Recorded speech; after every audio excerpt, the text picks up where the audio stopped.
The great palace of Pyros shone like a jewel against the purple sky. Its crystal walls reached high into the clouds, and inside those walls lived the most powerful being in 12 star systems. Emperor Vorthak sat on his throne of black stone, his massive form covered in scales that gleamed like fresh blood.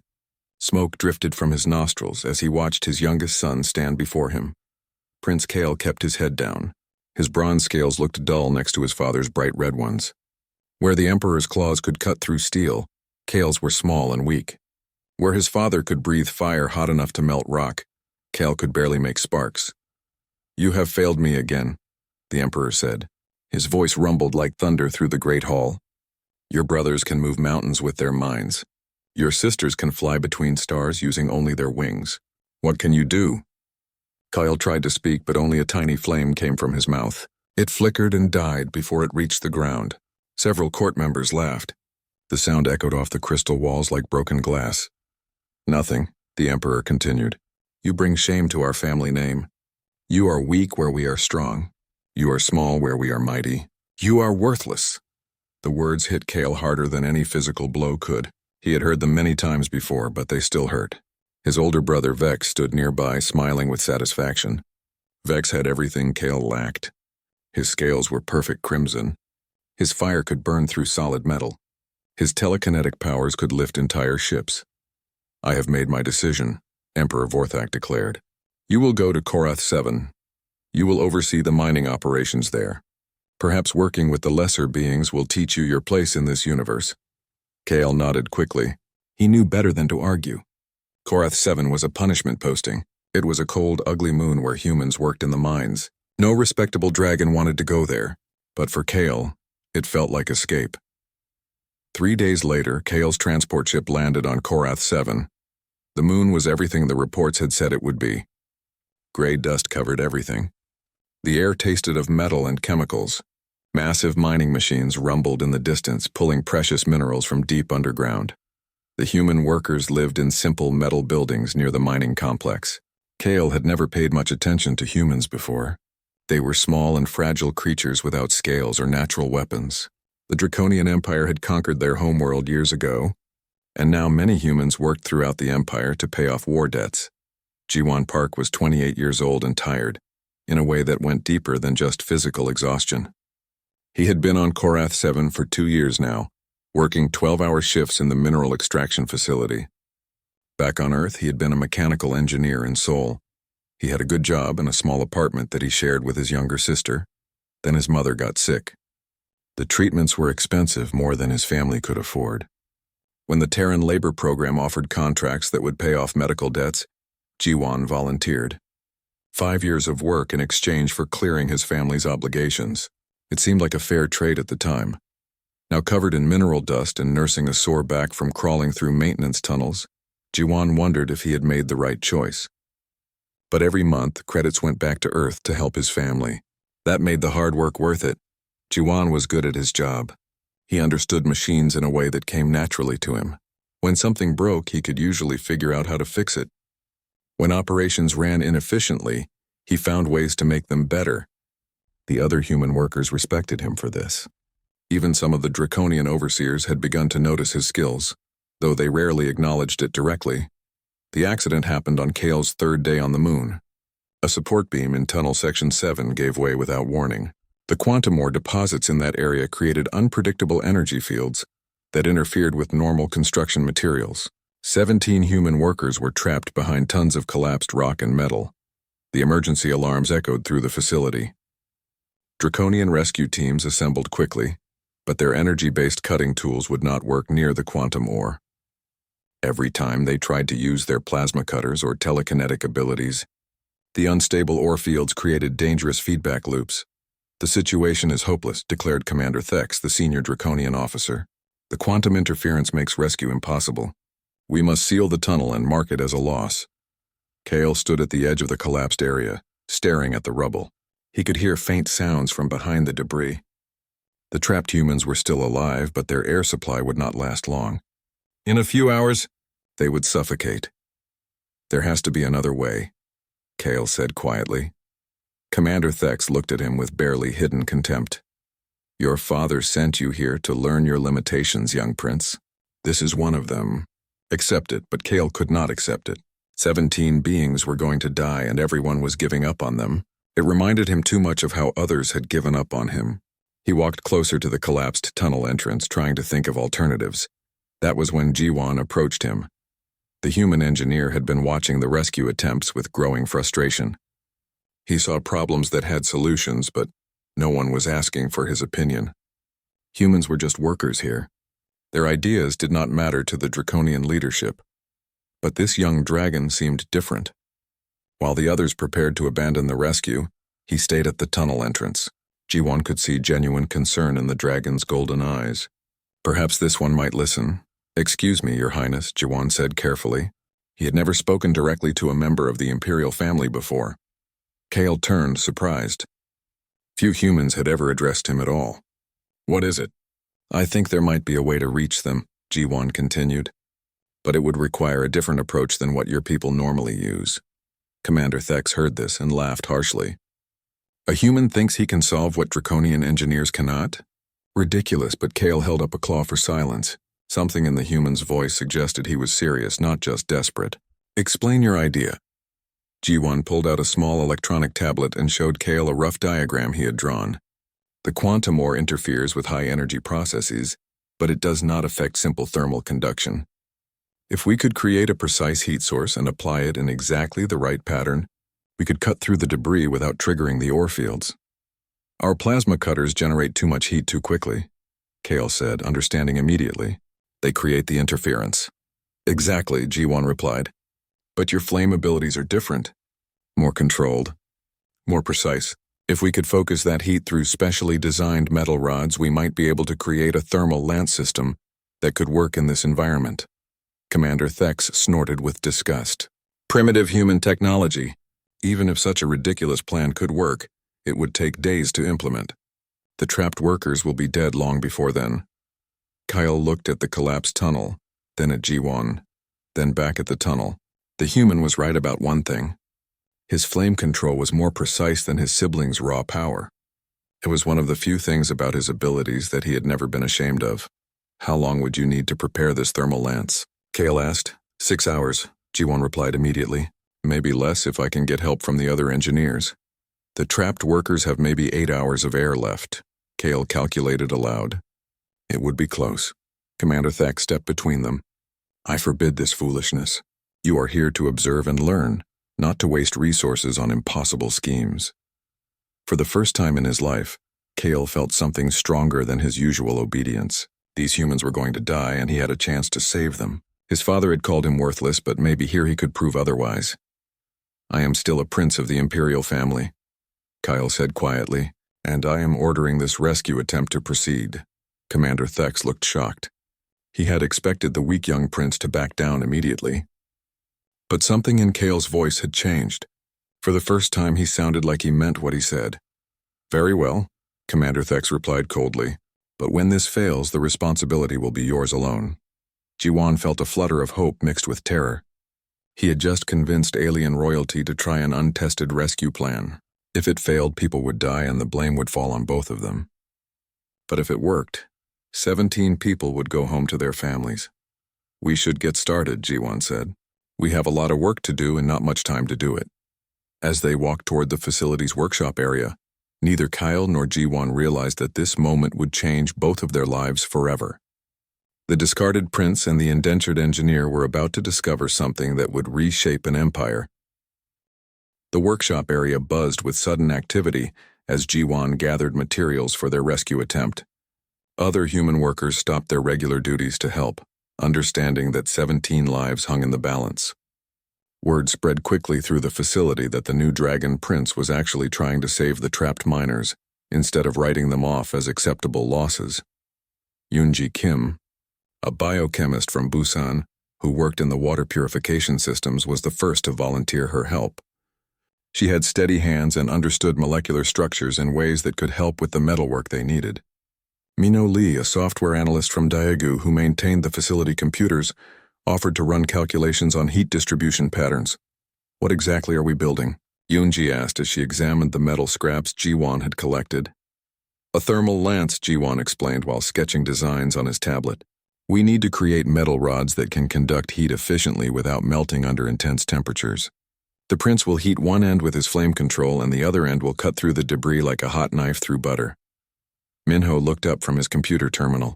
I am running simulations on the quantum Orr interference patterns. The energy field fluctuations happen in cycles. If we time the cutting properly, we can work during the low interference periods. Prince Kale stood nearby, watching the humans work with growing amazement.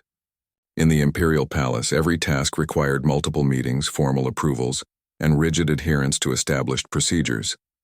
Here, these humans simply identified a problem and began solving it immediately. No ceremony, no lengthy debates about protocol, just efficient action. How do you work so quickly? Kale asked G1. When people are dying, you do not waste time on paperwork. G1 replied while sorting through metal alloys. On Earth, emergency responders learn to make fast decisions with incomplete information. Sometimes the quick solution that works is better than the perfect solution that comes too late. This was a completely foreign concept to Kale. Dragon culture valued careful planning and overwhelming force. The idea of improvising solutions from whatever materials were available seemed almost primitive. Yet as he watched G1 transform discarded metal scraps into precisely engineered tools, Kale began to see a different kind of sophistication at work. I need to understand your flame control better, G1 said, holding up a test piece of metal. Can you heat this to exactly 500 degrees and hold it there? Kale concentrated and breathed a small, controlled flame onto the metal. His fire was not the roaring plasma torch his siblings could produce, but it was steady and precise. G1 used a temperature scanner to monitor the results. Perfect, G1 said with genuine admiration. Your control is incredible. Most heat sources fluctuate, but yours stays exactly where you set it. That precision is exactly what we need for this to work. For the first time in his life, someone had called Kale's abilities perfect. Not weak, not inadequate, but perfect for the task at hand. The compliment hit him harder than any criticism ever had. They worked through the night, testing different metal compositions and heating techniques. Kale learned that human engineering was not just about having the right tools, but about understanding how materials behaved under stress. G1 explained concepts like thermal expansion, structural fatigue, and heat distribution that were never taught in Dragon schools. Your people focus on using raw power to overcome obstacles, G1 observed as they tested another prototype lance. But sometimes the obstacle is stronger than any amount of power you can bring to bear. That is when you need to find its weak points and apply force intelligently. Is that how humans defeated the Zephyrian fleet at the Battle of Tau Ceti? Kale asked. He had studied that engagement in military history classes, puzzled by how human ships had defeated technologically superior opponents. Exactly, Minho said from his computer station. The Zephyrian ships had better weapons and stronger shields, but they all used the same communication frequency. Our engineers figured out how to jam that frequency at precisely the right moment during their attack formation. Superior technology became useless when they could not coordinate their assault. Kyle was beginning to understand that humans had a fundamentally different approach to problem solving. Where dragons relied on inherent abilities and overwhelming force, humans used intelligence, creativity, and cooperation to achieve results that should have been impossible. As dawn approached, their thermal lance system was ready for testing. The device consisted of specially treated metal rods connected to a cooling system that Yunji had improvised from water purification equipment. Minho's software would monitor the quantum Orr interference and signal when to begin cutting operations. Commander Thex arrived to observe the test, clearly expecting it to fail. You have wasted an entire night on this foolishness, he declared. The trapped workers are already dead by now. Life support readings show they are still alive, Minho reported from his monitors. Their air supply is getting low, but we still have time. G1 handed Kale the first thermal lance rod. Remember, steady heat at exactly 600 degrees. Too hot and the rod will melt. Too cool and it will not cut efficiently. Kale took the device carefully. The metal felt strange in his claws, engineered with a precision that dragon-made tools rarely achieved. He applied his flame to the heating end and watched as the cutting tip began to glow. Quantum interference at minimum levels, Minho announced. Beginning cutting operation now. Kale pressed the glowing lance against a piece of test debris. The metal parted smoothly, leaving a clean cut with minimal heat damage to the surrounding material. The quantum ore nearby showed no signs of destabilization. "It works," Yunji said with quiet amazement. "Of course it works," Ji-won replied, but Kale could hear the relief in his voice. "Now we just need to do it 17 more times under emergency conditions with people's lives depending on our success." They moved to the actual collapse site where the real test began. The debris pile was massive, requiring careful planning to avoid causing secondary collapses. Ji-won directed the operation like a conductor leading an orchestra, coordinating multiple cutting points while Minho monitored interference patterns, and Yunji managed the cooling systems. Kyle found himself working harder than he ever had in his life. His flame control had to be perfect for hours at a time, maintaining exact temperatures while cutting through different materials. His siblings could have generated more heat in short bursts, but none of them could have maintained the precision required for this delicate operation. "Breakthrough. In Section 3, announced one of the human workers, who was monitoring the cutting. "Progress, I can hear them," called another. "They are responding to our signals." The rescue took 6.5 hours. When the last piece of debris was cleared away, 17 exhausted but alive human workers emerged from the collapsed tunnel. They were dehydrated, frightened, and covered in dust, but they were breathing and walking on their own.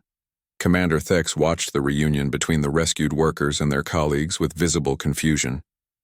He had expected the humans to express gratitude toward Prince Kale for authorizing the rescue, following proper protocol for thanking imperial nobility. Instead, the rescued workers surrounded Ji-won, Yunji, and Minho, embracing them and expressing gratitude in rapid, emotional human language. Kale stood apart, unsure of his place in the celebration. Then something unexpected happened. One of the rescued workers, an older man with gray hair, approached Kale directly.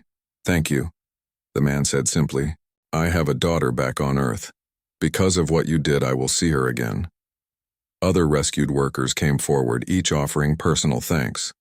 No formal speeches, no ceremonial gestures, just genuine human gratitude for a life saved. Kale had never experienced anything like it. "The quantum ore extraction in that tunnel will be impossible now," Commander Thex pointed out. "The thermal cutting has destabilized the entire deposit. You have saved 17 humans but cost the Empire millions of credits in lost minerals. Then we will find another way to extract the ore," Kyle replied. He was surprised by his own certainty. Ji-won's engineering principles suggest there are always alternative approaches if you are willing to think creatively. Commander Thex stared at the young prince. Something fundamental had changed during the long night of the rescue operation. The weak, obedient dragon he had expected to manage had been replaced by someone who spoke with quiet confidence and new authority. "Your father will hear about this unauthorized operation," Commander Thex warned. "I hope he does," Kale said. "I want him to know that the techniques we developed here could be applied throughout the Empire. This was not just a rescue mission. It was a proof of concept for an entirely new approach to engineering challenges." As the celebration continued around them, Ji-won found himself standing next to Prince Kyle, both of them watching the humans embrace their rescued colleagues. "Your people form emotional bonds very quickly," Kale observed. "Shared hardship brings humans together," Ji-won explained. "When we work toward a common goal, especially one that saves lives, it creates connections that last a lifetime. These people will remember this day forever. Will they remember that you were the one who made it possible?" Ji-won shrugged. "That does not matter. What matters is that they get to go home to their families." Kyle studied the human engineer's face, seeing sincerity where he had expected false modesty. Ji-won genuinely cared more about the results than the recognition. It was another alien concept for a dragon raised in an imperial court, where credit and blame were carefully tracked and assigned. "I want to learn more about human engineering methods," Kale said suddenly. "I would be happy to teach you," Ji-won replied. "But I should warn you, human approaches often involve getting dirty, making mistakes, and rebuilding things multiple times until they work properly. After tonight, I think I can handle a little dirt," Kale said, looking at his soot-stained claws with something approaching pride. Neither of them knew that Commander Thex was already composing his report to the Imperial Court, or that the success of their rescue operation would soon attract attention from the highest levels of the Draconian Empire. For now, they were simply two beings from different worlds who had discovered they could accomplish extraordinary things when they worked together. The partnership that would eventually reshape an empire had begun with 17 lives saved in a collapsed tunnel on a forgotten mining moon. 3 days after the rescue, Commander Thex delivered his punishment with obvious satisfaction. "You are reassigned to Waste Processing Sector 12, he announced to both Kale and Jiwon. "Perhaps working with garbage will teach you both about appropriate station and proper resource allocation." The Waste Processing Sector was exactly what its name suggested. Broken machinery, discarded materials, and failed equipment came here to be sorted, melted down, or disposed of. It was considered the lowest posting in the entire facility, where only the most useless workers were sent. But as Kale and Jiwon walked through the massive warehouse filled with discarded technology, they began to see something different than punishment. They saw opportunity. "Look at all this," Jiwon said, examining a pile of supposedly broken quantum sensors. "Half of these components could be repaired with basic maintenance. The other half could be used for spare parts. And no one will miss anything that disappears from here," Kale added, understanding immediately. "As far as the facility records show, all of this is already waste." They set up their workshop in a forgotten corner of the warehouse, behind stacks of old shipping containers. Jiwon began teaching Kale the fundamentals of human engineering, while they worked on salvaging useful materials from the debris around them. "Human technology is built on the principle of redundancy," Jiwon explained as he showed Kale how to test electronic circuits. "We assume things will break, so we design them to keep working even when parts fail. Dragon technology seems to assume nothing will ever break." "Because Dragon-made things are supposed to be perfect," Kale replied. "If something fails, it means the maker was inadequate. So we build things to be as powerful as possible rather than as reliable as possible." "That explains why your mining equipment breaks down so often," Jiwon said. "Powerful systems with single points of failure." Their first major breakthrough came when they discovered a pile of discarded thermal regulation units. The Draconian engineers had declared them worthless because they could not handle the extreme temperatures that Dragon technology typically generated. But Jiwon saw potential in their precise temperature control capabilities. "If we modify these units and connect them to your flame control, we could create a precision heating system for metallurgy," Jiwon suggested. "We could make alloys that no one has ever created before." Working together, they developed a process that combined Kale's controlled flame with the human thermal regulation technology. The result was a small furnace that could maintain exact temperatures for hours at a time, allowing them to create metal alloys with properties that neither species had achieved independently. Word of their innovations began to spread through the human workforce. Yoonji Kim started visiting their workshop during her breaks, contributing her knowledge of chemistry to their metallurgy experiments. Minho Lee helped them design control systems for their improvised equipment. Soon, other human workers were bringing them problems that the official maintenance teams could not solve. "The water purification system in Section 7 is failing again," reported Hyunwoo Choi, a maintenance worker from Incheon. "The Draconian engineers say we need to replace the entire system, but that will take 3 months to get approval and delivery." Jiwon and Kale examined the failing system and found that the problem was not mechanical failure, but a design incompatibility. The Draconian purification technology was too powerful for the human living quarters, creating pressure surges that damaged the distribution pipes. "We need a pressure regulation system," Jiwon concluded. "Something that can handle Draconian power levels, but deliver human-appropriate pressure." Using their new metallurgy techniques, they created pressure valves from a copper-tungsten alloy that could withstand the high-energy purification process while providing precise pressure control. The repair took 2 days instead of 3 months, and the system worked better than it ever had before. Their reputation grew with each success. A critical reactor cooling failure that threatened to shut down the entire mining operation became an opportunity to demonstrate improved heat exchange technology. A series of equipment malfunctions in the mineral processing center led to the development of more reliable diagnostic systems. "You are solving problems that Draconian engineers have struggled with for years," observed Soo-young Park, a geological surveyor from Gwangju. "How are you making such rapid progress?" "We think differently," Kale explained. Jiwon approaches problems by understanding how they work, and then finding ways to improve them. I was taught to replace anything that does not work perfectly. His way is more efficient. And Kale's abilities let us do things that human technology alone cannot accomplish, Jiwan added. His flame control gives us precision that our machines cannot match. Together, we can solve problems that neither of our species could handle individually. Their biggest breakthrough came when they tackled the facility's chronic power distribution problems. The mining operations required enormous amounts of energy, but the draconian power grid was designed for steady, predictable loads. The fluctuating demands of human mining equipment created constant brownouts and system failures. The problem is impedance mismatch, Minho explained during one of their evening planning sessions. Dragon technology uses direct energy transfer. Human technology uses regulated power distribution. They are not compatible. What if we created a buffer system, suggested Kale. Something that could store excess energy during low demand periods and release it during peak usage. Using their improved alloys and thermal control techniques, they built a prototype energy storage system that used phase change materials to store thermal energy. Kale's flame control could charge the system during off-peak hours, and the stored heat could be converted back to electrical power when demand was high. The prototype worked so well that power failures in their section of the facility dropped to zero. Other departments began requesting similar installations, but Jiwan and Kale were careful to work quietly. They knew that too much attention might bring unwanted scrutiny from the facility administrators. We need to be strategic about this, Jiwan warned during one of their planning meetings. If we solve too many problems too quickly, someone is going to notice and start asking questions we might not want to answer. But their innovations were becoming impossible to hide. Mining output in sections where they had installed their improvements was consistently higher than in areas using standard equipment.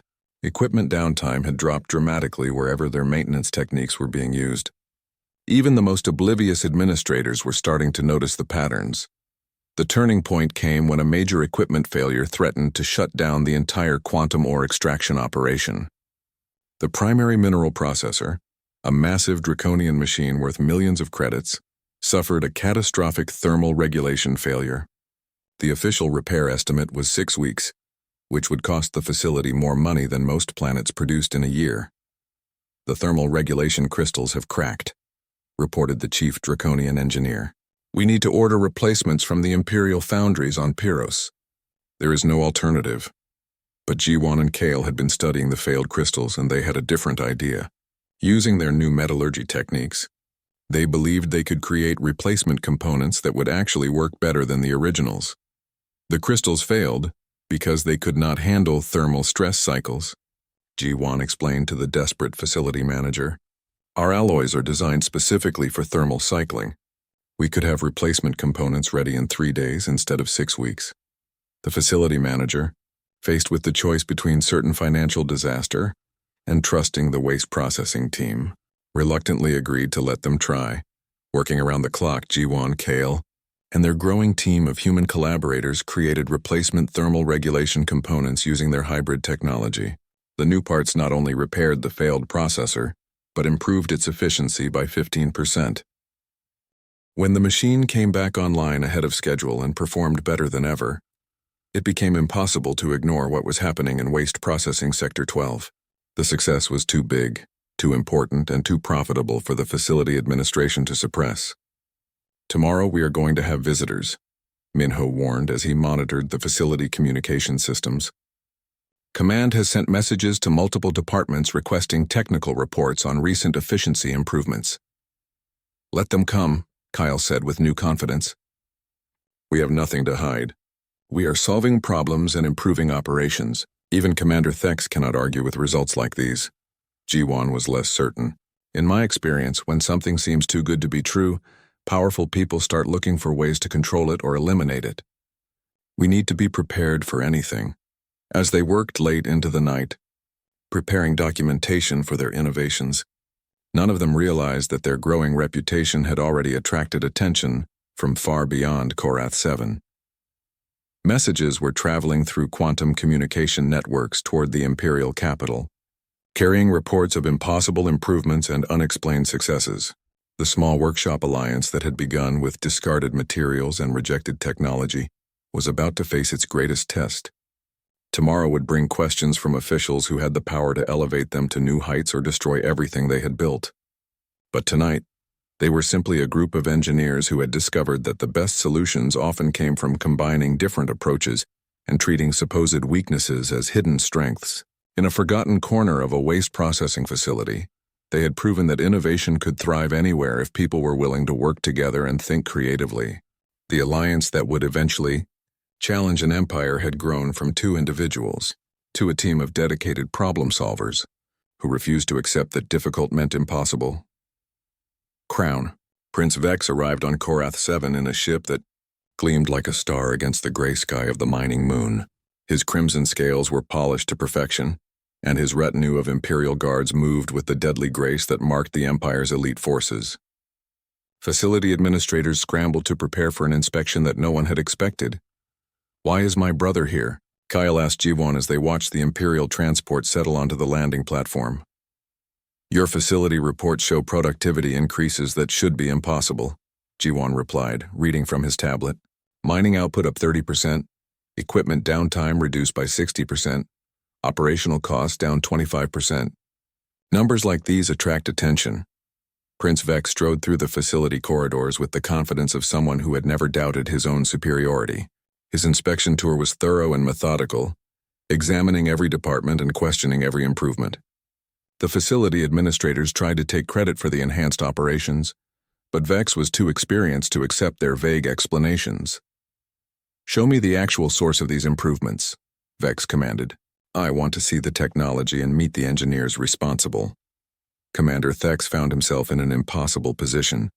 He could not deny that the improvements were real, but acknowledging their true source meant admitting that his punishment assignment had accidentally created the facility's greatest success story.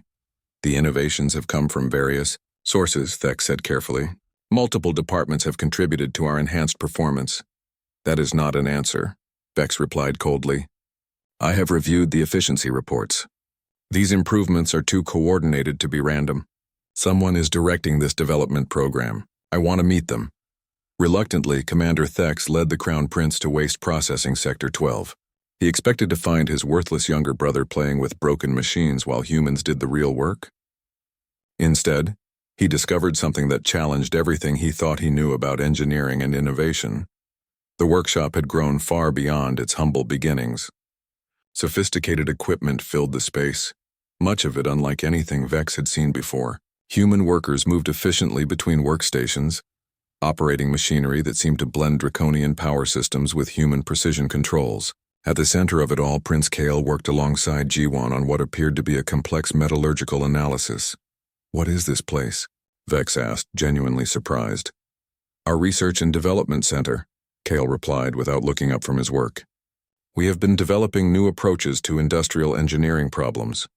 Vex examined the equipment more closely. The sophistication was undeniable, but the design principles were completely foreign to traditional draconian engineering. Everything seemed built for precision and reliability rather than raw power. "Explain this to me," Vex ordered. Jiwon stepped forward with a prepared presentation. His manner was respectful but confident as he began describing their innovations. He showed detailed technical documentation, performance data, and comparative analyses that demonstrated the superiority of their hybrid approaches. "The key insight is complementary capabilities," Jiwon explained. "Draconian technology excels at generating and controlling large amounts of energy. Human technology excels at precise measurement and reliable operation. When we combine these strengths, we can achieve results that neither approach could accomplish alone." "Show me a practical example," Vex demanded. Kale activated their latest creation, a mineral analysis system that could identify ore compositions with unprecedented accuracy. The device used draconian energy scanning combined with human computational analysis to produce results in minutes that normally took hours of laboratory work. "This level of precision should be impossible with portable equipment," Vex said, studying the readouts. "It was impossible until we developed new methods," Kale replied. "Jiwon's engineering principles showed me how to use my abilities more effectively than I ever imagined possible." Prince Vex found himself facing a dilemma he had not anticipated. His despised younger brother had accomplished something genuinely impressive. The evidence was overwhelming, and the applications were obvious.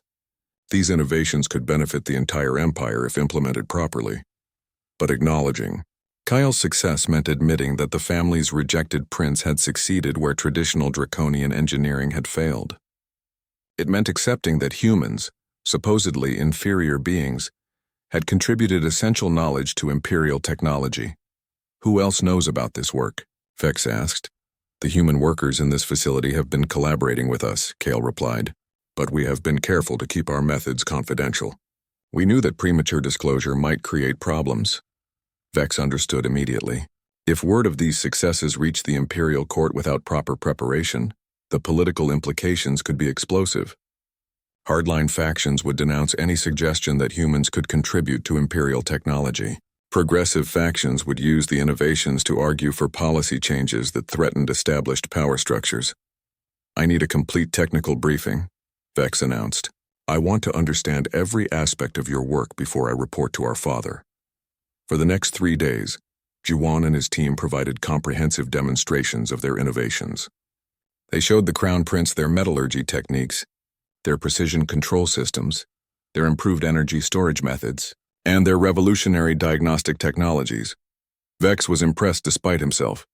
Each innovation was solidly engineered with clear, practical applications. The performance improvements were real and significant. The cost savings were substantial. From a purely technical standpoint, the work was exceptional. Your methods could revolutionize imperial industry, Vex admitted during their final meeting. Mining efficiency, manufacturing precision, energy distribution, maintenance costs. Every sector could benefit from these approaches. That has always been our goal, Jiwon replied. We believe that solving problems helps everyone. But there are political considerations, Vex continued. The imperial court is not ready to accept that humans have contributed essential knowledge to our technology. The social implications would be too disruptive. Kale had been expecting this objection. What if we present the innovations as improvements to existing draconian technology, rather than hybrid developments? The technical benefits are the same regardless of how we describe their origins. Vex considered this carefully. He could report the successes as evidence of Kale's growing competence, without emphasizing the human contributions. The political problems would be minimized while the technical benefits could still be realized. There is another issue, Vex said. Father sent you here as punishment. If I report that your assignment has been successful, it might appear that his judgment was wrong. Or it might appear that his wisdom was greater than anyone realized, Kale suggested. Perhaps he knew that I needed practical experience to develop my potential. Perhaps this assignment was always intended to be educational, rather than purely punitive. This was a masterful political maneuver. By reframing the assignment as successful imperial planning rather than failed punishment, Kale offered his father a way to claim credit for the positive outcomes while avoiding loss of face. Vex smiled for the first time since arriving on Korath 7. His younger brother had learned more than just engineering during his time here. He had developed political sophistication that would serve him well in the imperial court. I will present your work to Father as evidence of successful practical training, Vex decided. But you will need to be prepared for imperial scrutiny. The innovations are too valuable to remain hidden in a remote facility. What kind of scrutiny? Jiwan asked. The Empire's greatest technical challenge, Vex replied grimly. The Nexus Gate project. Kale felt his breath catch. Every dragon knew about the Nexus Gate project. For decades, the Empire's best engineers had tried to create stable wormhole generators for faster-than-light travel. Multiple attempts had ended in catastrophic failures that destroyed entire research stations. The project has been suspended indefinitely, Kyle said. The technical challenges were declared insurmountable. Father is reconsidering that decision, Vex revealed. Recent intelligence suggests that other galactic powers are making progress on similar technologies. If the Empire does not achieve breakthrough soon, we risk being surpassed by inferior civilizations. You want us to solve a problem that has defeated the Empire's best minds for 30 years? Jiwan asked. I want you to apply your hybrid methods to our most important technical challenge, Vex replied. If your approaches are truly superior, this will prove it definitively. If they are not, the failure will be instructive. The implications were clear. Success would elevate them to the highest levels of imperial recognition. Failure would likely mean the end of their collaboration and possibly their careers. We will need access to the original research data, G1 said after a moment of consideration. And we will need a proper laboratory with adequate resources. You will have everything you require, Vex promised. Father has already approved the transfer. You will be brought to Pyros to work in the Imperial Research Complex. As Prince Vex prepared to depart Korath 7, he reflected on the changes he had witnessed in his younger brother. The weak, uncertain dragon who had been sent here in disgrace had been replaced by a confident leader who understood both technical innovation and political strategy. One final question, Vex said to Kale privately. Do you believe your human collaborators can succeed where draconian engineers have failed? I believe that impossible problems often become possible when you approach them from unexpected directions, Kale replied. And I have learned that humans are very good at finding unexpected directions. Then prepare them for the greatest test of their abilities, Vex warned. The Nexus Gate project will challenge everything they think they know about physics and engineering. Failure will not just mean disappointment, it could mean death. As the Imperial transport lifted off from Korath 7, carrying news of the facility's innovations back to the capital, G1 and his team began preparing for their greatest challenge yet. They had proven that human engineering could improve Imperial technology. Now they would discover if it could solve the Empire's most impossible problem. The partnership that had begun with a rescue mission was about to face the ultimate test. Success would change the galaxy. Failure would likely destroy everything they had built together. But as G1 looked around at his colleagues preparing for the journey to the Imperial capital, he felt more excitement than fear. They had already accomplished things that others had declared impossible. Perhaps it was time to find out just how impossible the impossible really was. The Imperial capital of Pyros was everything G1 had imagined and nothing he had expected. Crystal spires reached toward purple skies, while rivers of molten gold flowed through carefully sculpted channels between the buildings. The architecture defied human understanding of physics, with massive structures that seemed to float without visible support. G1 and his team of 12 human specialists traveled in a transport ship that felt more like a palace than a vehicle. Hyunji Kim stared out the windows at the impossible city, while Minho Lee tried to understand the technology that made such construction possible. How do the buildings stay up without foundations? Asked Hyunwoo Choi, the maintenance specialist who had joined their group. Gravitational manipulation, Kyle explained. Dragon architecture uses controlled gravity fields instead of traditional structural support. It allows for designs that would collapse under normal physics. The Imperial Research Complex was located at the heart of the capital, its laboratories equipped with technology that made their improvised workshop on Korath 7 look primitive by comparison. But as impressive as the facilities were, the research data for the Nexus Gate project was even more overwhelming.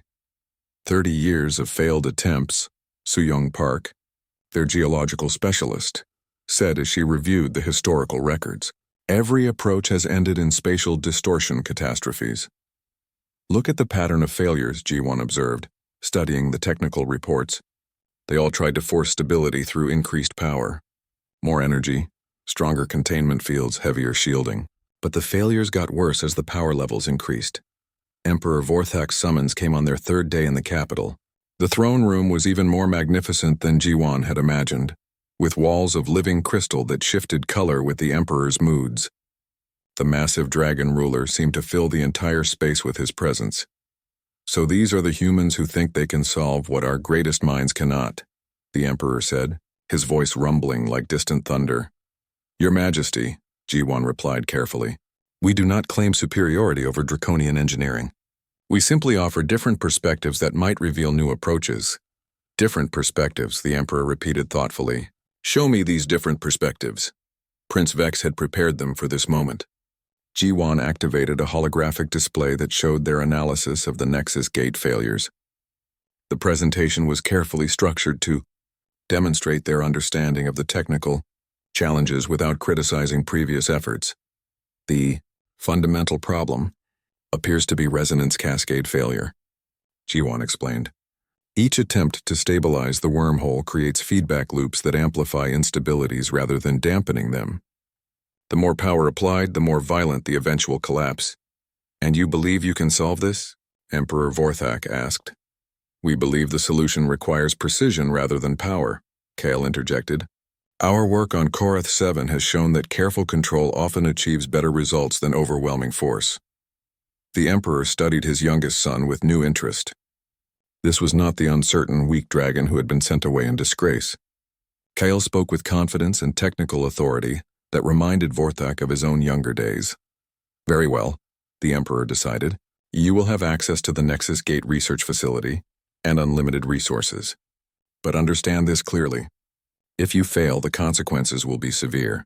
And if you succeed, the implications will reshape our empire. The Nexus Gate laboratory was located on a fortified moon orbiting Pyros. Previous failures had taught the importance of isolating dangerous experiments from populated areas. The facility itself was a masterpiece of defensive engineering, designed to contain spatial distortions that could potentially tear holes in reality.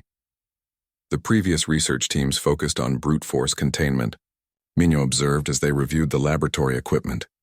Massive energy barriers trying to hold unstable wormholes in place.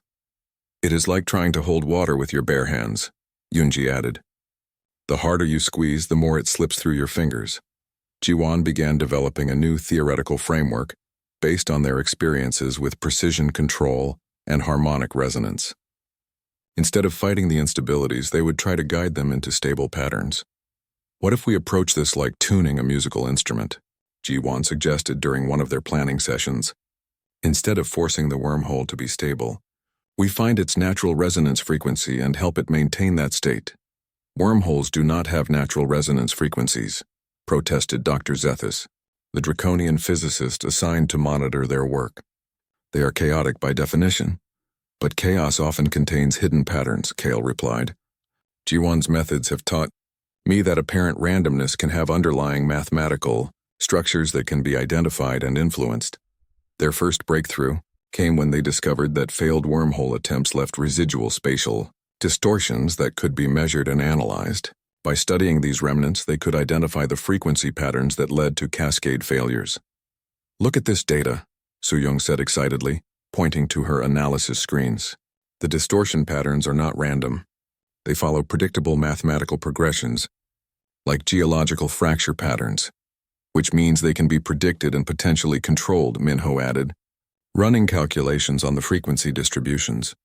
Working 18-hour days, the team developed a new approach to wormhole generation that used multiple small energy sources instead of single massive power systems. Each energy source would operate at carefully calculated frequencies designed to create constructive interference patterns rather than destructive ones. It is like creating harmony instead of noise, Jiwan explained to Prince Kale as they calibrated their prototype system. Multiple voices singing together can create music that is more beautiful than any single voice alone. The technical challenges were enormous. They needed to synchronize dozens of energy generators with precision measured in nanoseconds.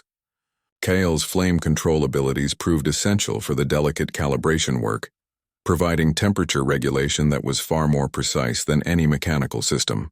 Your control is incredible, Yunji observed as Kale adjusted thermal regulators that maintained exact temperatures across the entire experimental apparatus. Human technology could never achieve this level of precision. And human mathematics could never have calculated the frequency patterns we needed, Kale replied.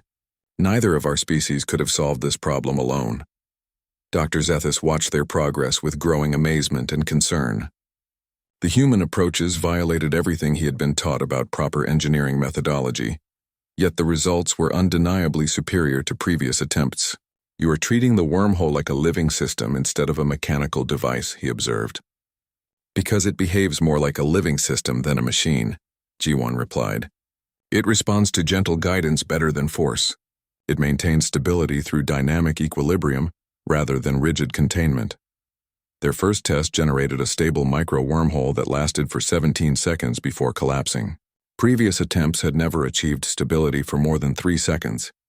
The success was modest but represented a fundamental breakthrough in approach. 17 seconds is not useful for interstellar travel, Dr. Zethus pointed out. But it proves the theoretical framework is sound, Minho replied. Now we just need to scale up the system and refine the frequency calculations. Emperor Vorthak arrived for the major test personally, accompanied by his full court and the Empire's most senior military commanders. The political stakes were enormous. Success would validate new approaches to imperial technology. Failure could destabilize the government's credibility. "Are you ready to proceed?" the Emperor asked Jiwan directly. "As ready as we can be, Your Majesty," Jiwan replied. "But I should warn you that this test will either prove our methods work or demonstrate definitively that they do not. There will be no ambiguous results." "I prefer definitive answers," the Emperor said. "Begin when ready." The full-scale Nexus Gate test required coordination between all 12 human specialists and Prince Kale. Energy levels that would have seemed impossible on Korath 7 flowed through. Their carefully designed harmonic resonance system, instead of trying to force stability through overwhelming power, they guided the nascent wormhole into natural stability through precise frequency modulation. The wormhole opened slowly, growing from a pinpoint of distorted space into a stable portal 3 meters in diameter. Through the opening, observers could see stars in a distant galaxy, their light traveling across impossible distances in real time. Stability holding at optimal parameters, Minho reported from his monitoring station. No resonance cascade detected, Suyong added.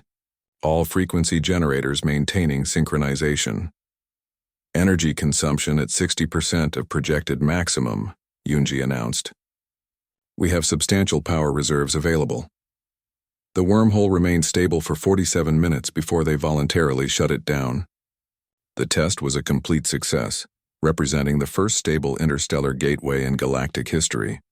Emperor Vorthak stared at the space where the wormhole had been, understanding that everything had just changed. The Empire now possessed technology that would allow instant travel to any point in the galaxy. Trade, exploration, military deployment, scientific research, everything would be transformed. "How quickly can this technology be replicated?" the Emperor asked. "The theoretical framework can be documented immediately," Jiwan replied. "But building additional gates will require training teams in our methods. The coordination requirements are complex. Then you will establish training programs," the Emperor decided. "This technology will transform our empire, and you will be responsible for managing that transformation." Prince Kale found himself in a position he had never imagined possible. His father was not just acknowledging his success, but placing him in charge of the most important technological development in imperial history. "I will need authority to implement new approaches throughout the Imperial Research Establishment," Kyle said carefully. "You will have whatever authority you require," the Emperor replied. "And your human colleagues will have whatever status and resources they need to support this program." As the Imperial Court celebrated the successful test, Jiwan reflected on how dramatically their situation had changed. 6 months ago, he had been an indentured laborer paying off family debts. Now he was helping to reshape the future of an interstellar empire. But the greatest change was in Prince Kale himself.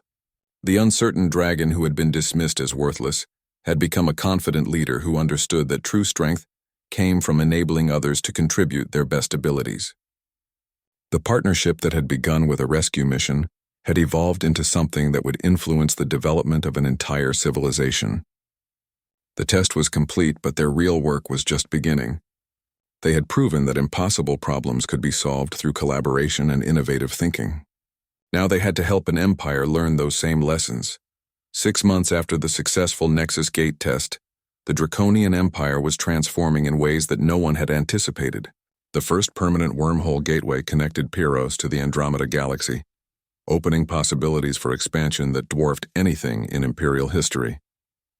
Trade routes that had taken years to travel could now be completed in hours, but the technology was only part of the change. Throughout the Empire, Dragon engineers were learning to work alongside human specialists, discovering that collaboration produced results that neither species could achieve alone. The old assumptions about Imperial superiority were giving way to new understanding about complementary strengths. Jiwan stood on the observation deck of the orbital construction facility, where the Empire's second Nexus Gate was nearing completion. Through the transparent aluminum windows, he could see human and dragon workers coordinating complex assembly operations that would have been impossible just months earlier. "The construction schedule is ahead of projections," reported Yoonji Kim. who now served as chief biochemical engineer for the Imperial Research Division. The hybrid construction techniques are proving more efficient than anyone predicted. And the training programs? Jiwon asked. Exceeding all expectations, Minho Lee replied from his position as Director of Systems Integration. We have 17 joint human-dragon engineering teams operational across 8 star systems. Each team is adapting our methods to local conditions and developing new innovations. Prince Kale approached from the Construction Control Center, his bronze scales now polished to a shine that rivaled his brother's crimson perfection. But more importantly, his bearing had changed completely. Where once he had moved with uncertainty and shame, he now carried himself with the quiet confidence of someone who had found his true purpose. The Emperor has made his decision about the frontier territories, Kale announced. He is offering me governorship of the Andromeda expansion zone. This was the moment Jiwon had been expecting and dreading. Success inevitably led to separation as responsibilities grew and careers diverged. The partnership that had begun in a collapsed tunnel was about to face its greatest test. Congratulations, Jiwon said sincerely. It is exactly the position you deserve. I have not accepted yet, Kyle replied. The offer comes with conditions that I am not willing to accept. What kind of conditions? Traditional imperial governance structure. Dragon administrators, human workers, strict hierarchy based on species rather than competence. Everything we have proven does not work effectively. Jiwon understood immediately. The Emperor was offering Kale ultimate authority over vast new territories, but only if he governed them according to established imperial practices. It was a test of whether success had changed his fundamental beliefs about leadership and cooperation. What did you tell him? Jiwon asked. That I would accept the position only if I could implement new governance models based on collaborative principles, Kyle replied. Mixed administrative teams, advancement based on merit rather than species, full citizenship rights for human colonists. The implications were staggering.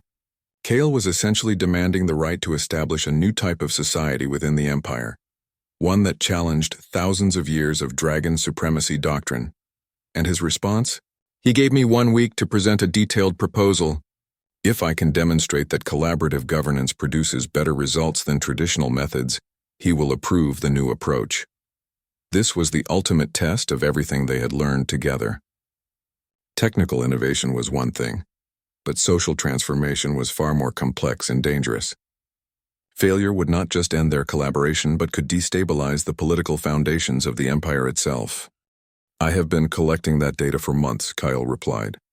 Every facility where we have implemented collaborative methods shows measurable improvements across all performance metrics.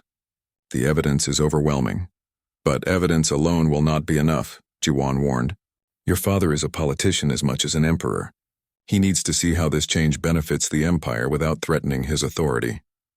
They spent the next week preparing the most important presentation of their lives. The proposal they developed was not just about governing frontier territories, but about demonstrating a new model for imperial expansion that could be applied throughout the galaxy. The key insight is sustainable growth, Jiwon explained as they refined their arguments. Traditional conquest methods require constant military pressure to maintain control. Collaborative governance creates willing partners who contribute to imperial strength, rather than resisting it. The presentation took place in the Imperial Council Chamber, with Emperor Vorthak presiding over an assembly that included the Empire's most senior administrators, military commanders, and noble houses. The political stakes could not have been higher. Prince Kale began with a comprehensive review of performance data from facilities using collaborative methods: mining output, manufacturing efficiency, research productivity, administrative costs, worker satisfaction, and innovation rates all showed dramatic improvements compared to traditionally managed operations. The evidence suggests that collaborative approaches do not just improve technical performance, Kale explained. They create psychological conditions that encourage innovation and dedication. When people feel valued and respected, they contribute their best efforts rather than just meeting minimum requirements. But what about loyalty? Demanded Duke Korath, one of the Emperor's most conservative advisors. How can you trust human administrators to serve imperial interests? The same way we trust dragon administrators, Jiwon replied diplomatically. Through clear objectives, regular oversight, and incentive structures that align personal success with imperial success. Loyalty is earned through good leadership, not demanded through threats. The most difficult questions came from military commanders who worried about security implications. How could collaborative governance maintain order in frontier territories? What would prevent human colonists from developing separatist movements? Collaborative governance actually improves security, Kale argued. When colonists have genuine stake in imperial success, they become active defenders of imperial interests. When they are treated as second-class subjects, they become potential rebels looking for opportunities to revolt. Emperor Vorthak listened to the entire presentation without comment, his massive form motionless on the crystal throne. When the last question had been answered, he sat in silence for several minutes while the entire assembly waited for his decision.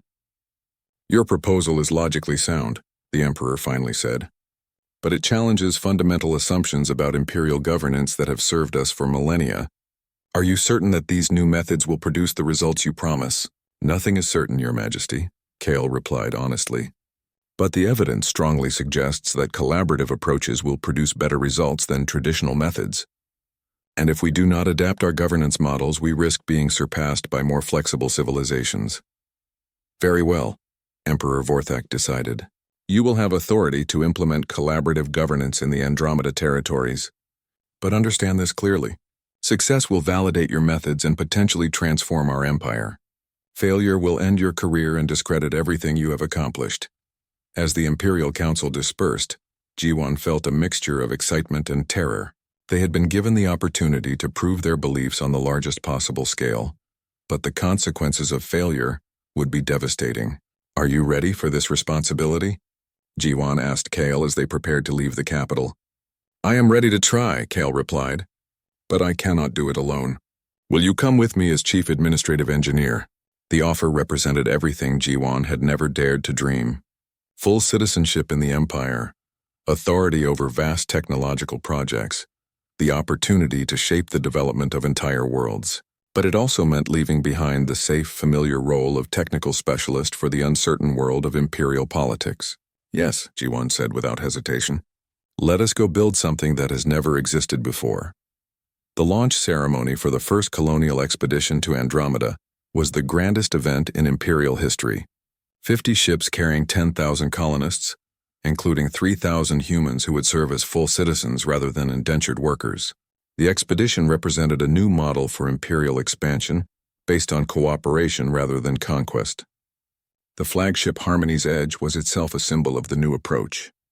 Built using hybrid construction techniques, crewed by mixed human-dragon teams, and commanded jointly by Prince Kale and Admiral Suyong Park, the first human to achieve flag rank in imperial service. Jiwan stood on the bridge as the ship approached the Nexus Gate for their departure to Andromeda. The wormhole opened smoothly, its stable energies maintained by the harmonic resonance systems that had grown from their desperate rescue attempt on Korath 7. "All systems ready for transit," reported Minho Lee from his engineering station. "Colonial fleet reports ready to proceed," added Yunji Kim from her position as expedition coordinator. "Then let us begin," Prince Kale said, giving the order that would take them to a new galaxy. As the Harmony's Edge entered the wormhole, Jiwan reflected on the journey that had brought them to this moment. A mining accident on a forgotten moon had led to innovations that transformed an empire. A dragon prince dismissed as worthless had become a leader who inspired beings from multiple species to work toward common goals. But perhaps most importantly, they had proven that strength came not from domination but from enabling others to contribute their unique abilities. The empire that emerged from the Andromeda expansion would be fundamentally different from the one they were leaving behind, not because it was less powerful, but because it was more inclusive. The wormhole transit completed successfully, delivering the colonial fleet to orbit around their new homeworld in the Andromeda galaxy. The planet below was rich with resources and perfect for settlement, but it was also completely uninhabited. They would build their new society from the ground up, with no existing structures to limit their innovations. Preliminary surveys confirm optimal conditions for mixed-species colonization, reported the science team. Atmospheric composition suitable for both humans and dragons. Abundant mineral resources, stable climate patterns. "Then we have everything we need except time and hard work," Kyle said. "Let us begin building the future." As construction of the first collaborative colony began on the surface below, Emperor Vorthak received reports from across the empire about the ongoing transformation. Collaborative engineering teams were solving problems faster than ever before. Administrative efficiency was improving in facilities that adopted mixed-species management approaches. Most importantly, loyalty and dedication were increasing in regions where humans were treated as partners rather than subjects. In his private chambers, the ancient emperor admitted to himself what he had begun to suspect months earlier. His supposedly worthless son had achieved something that none of his other offspring could accomplish. Kale had made the empire stronger not by being more draconian, but by being more than draconian. The transformation that had begun with a rescue mission in a collapsed tunnel was reshaping the greatest interstellar civilization in galactic history. And it was succeeding because it recognized a fundamental truth that had taken an empire thousands of years to learn. True strength comes not from the power to dominate others, but from the wisdom to help others achieve their greatest potential. The dragon who had been labeled worthless had become the most valuable leader in imperial history, and the human engineer who had started as an indentured laborer had helped design the future of an entire galaxy. Their partnership had proven that impossible was just another word for problems that no one had yet solved, with sufficient creativity and collaboration. In the Andromeda Galaxy, they would continue solving impossible problems together, one innovation at a time.